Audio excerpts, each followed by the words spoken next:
নরসিংদীতে ডাকাতি মামলার আসামি ছিনিয়ে নিতে মাধবদী থানায় হামলা ও ভাঙচুর করেছে দুর্বৃত্তরা। তবে অভিযুক্তকে ছিনিয়ে নিতে ব্যর্থ হয় তারা। সোমবার বিকেল 5:30টার দিকে এ ঘটনা ঘটে। খবর পেয়ে ডিবি পুলিশ ও অতিরিক্ত পুলিশ ঘটনাস্থলে গিয়ে পরিস্থিতি নিয়ন্ত্রণে আনে।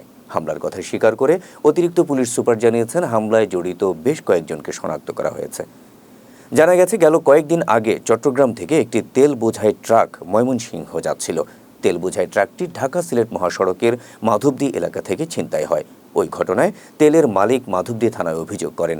এরই ভিত্তিতে মাধবদী টাটাপাড়া ৬ নং ওয়ার্ডের পৌরসভার সদ্য সাবেক কমিশনার দেলোয়ার হোসেনের ছেলে তানভীর হোসেনকে আটক করে মাধবদী থানা পুলিশ। এরই জেরে মাধবদী পৌরসভার সদ্য সাবেক কমিশনার দেলোয়ার হোসেন ও তার ছেলে তানভীর হোসেনের সমর্থকরা মাধবদী থানায় হামলা চালায়।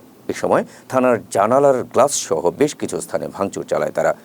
পরে ডিবি পুলিশ ও অতিরিক্ত পুলিশ ঘটনাস্থলে গিয়ে পরিস্থিতি নিয়ন্ত্রণে আনে। তবে থানা হাজতে থাকা অভিযুক্ত তানভীরকে ছিনিয়ে নিতে পারেনি হামলাকারীরা। এ বিষয়ে মাধবদী থানার ওসি নজরুল ইসলাম জানান, আসামি ছিনিয়ে নিতে কিছু দুষ্কৃতিকারী থানার গেইটে হামলা করেছিল। তবে পুলিশ অ্যালার্ট থাকায় তারা ভেতরে ঢুকতে পারেনি।